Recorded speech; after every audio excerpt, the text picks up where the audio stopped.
12 करोड़ रुपए। ये रकम उस टीम को दी जाएगी जो PSL 2024 का टाइटल अपने नाम करेगी। लेकिन ये प्राइज मनी PSL की किसी भी टीम के लिए कुछ खास अहमियत नहीं रखती, क्योंकि PSL के अंदर कुछ ऐसी टीम्स मौजूद हैं जिनकी खुद की वैल्यू 700 करोड़ से लेकर 2000 करोड़ तक की है। PSL का सिर्फ एक मैच करवाने के लिए 1.4 बिलियन यानी 1400 करोड़ तक का खर्चा आता है। दोस्तों, जो PSL टीवी स्क्रीन पे हमें दिखाया जाता है, असल में उसके पीछे की हकीकत कुछ और ही है। इसीलिए आज की इस वीडियो में हम समझेंगे कि PSL का बिजनेस मॉडल किस तरह काम करता है।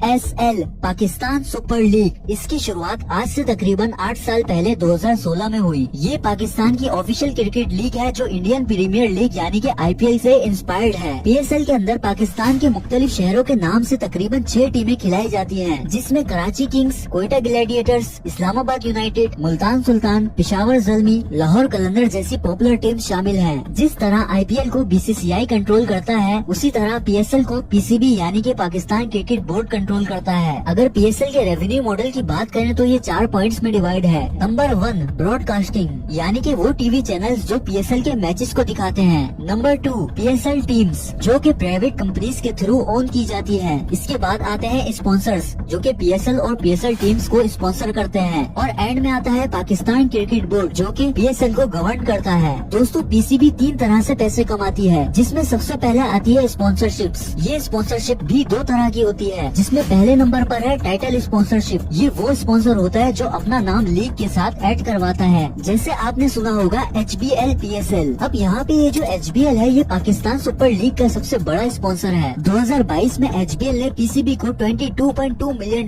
देकर PSL की टाइटल स्पॉन्सरशिप अपने नाम कर ली थी। इसका मतलब 2025 तक HBL ही PSL का सबसे बड़ा स्पॉन्सर रहेगा। इससे पहले की बात करें तो HBL ने 2016 से 2018 तक के लिए $5.2 मिलियन देकर ये स्पॉन्सरशिप खरीदी, और फिर 2019 से 2021 तक के लिए $14.5 मिलियन देकर ये स्पॉन्सरशिप अपने नाम की। बिजनेस मॉडल के मुताबिक इन सब पैसों में से PCB सिर्फ 5% अपने पास रखता है, बाकी 95% PSL की टीम्स को चला जाता है। दूसरे नंबर पे आते हैं ऑफिशियल स्पॉन्सर्स। ये वो स्पॉन्सर्स होते हैं जो कि मैच के इवेंट को स्पॉन्सर करते हैं। फॉर एग्जाम्पल, स्टेडियम में लगे हुए बिलबोर्ड्स, बाउंड्री वॉल्स, स्टेडियम में लगे बैनर्स, या इसके अलावा आपने नोट किया होगा कि जब भी कोई प्लेयर सिक्सर मारता है तो उस पे बोला जाता है टिकटॉक सुपर 6, तो यहाँ पे टिकटॉक स्पॉन्सर होता है। ये सब चीजें ऑफिशियल स्पॉन्सरशिप्स में आ जाती हैं। अगर कैलकुलेट किया जाए तो तकरीबन 300 करोड़ से ज्यादा का रेवेन्यू ऑफिशियल स्पॉन्सरशिप से आता है। इसके अलावा PCB ब्रॉडकास्टिंग राइट्स से पैसे कमाती है। वो टीवी चैनल्स जिन पे PSL मैचेस दिखाए जाते हैं, उनको ब्रॉडकास्टिंग राइट्स भेजे जाते हैं। अब यहाँ सवाल ये आता है कि ब्रॉडकास्टर्स खुद पैसे कैसे कमाते हैं। दोस्तों, PSL के मैच के दौरान जो आपको एड्स दिखाए जाते हैं, उन 10 सेकंड के एड्स की कीमत 15 लाख से भी ज्यादा होती है, जिन पे पूरा हक उन ब्रॉडकास्टर्स का होता है, और ये चैनल्स उन एड्स के जरिए अरबों रुपए कमाते हैं। दोस्तों, 2015 में जब PSL लॉन्च हुआ था तो 5 टीमों को ऑक्शन किया गया था। इन टीमों की कॉस्ट तकरीबन $93 मिलियन थी, जिसमें सबसे महंगी कराची किंग्स बिकी थी, almost $26 million.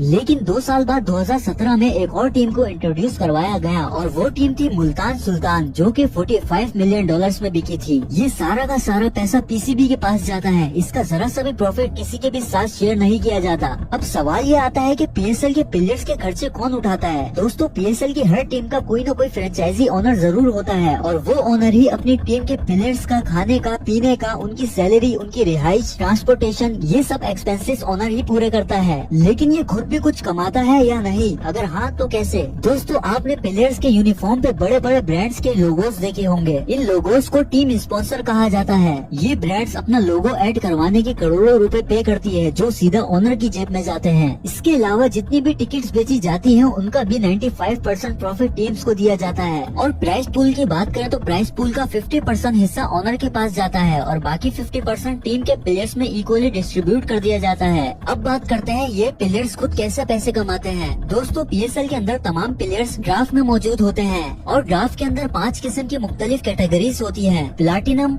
Diamond, gold, silver और इमर्जिंग। प्लाटिनम कैटेगरी सबसे टॉप पे होती है और इस कैटेगरी के प्लेयर सबसे महंगे बिकते हैं। प्लैटिनम कैटेगरी के प्लेयर्स की कीमत 3 से 4 करोड़ होती है, जिसमें बाबर आजम, शाहिन अफरीदी और नसीम शाह जैसे प्लेयर्स को खरीदा जाता है। इसके बाद आती है डायमंड कैटेगरी, जिसमें प्लेयर्स की कीमत 1.5 से 2 करोड़ होती है। ऐसे ही हर कैटेगरी के हिसाब से प्लेयर्स को खरीदा जाता है। दोस्तों, PSL की कोई भी टीम इस वजह से मोटिवेट नहीं होती कि उसको जीतने पे 12 करोड़ मिलेंगे, बल्कि वो PSL ट्रॉफी को अपने नाम इसलिए करना चाहती है कि उसकी ब्रांड वैल्यू मजीद इंक्रीज होगी। ब्रांड वैल्यू बढ़ेगी तो उस टीम को ज्यादा स्पॉन्सरशिप्स मिलेंगी। ज्यादा स्पॉन्सरशिप मतलब ज्यादा प्रॉफिट। इसलिए कोई भी टीम सिर्फ प्राइज मनी जीतने नहीं आती, बल्कि वो अपनी ब्रांड वैल्यू डेवलप करने आती है।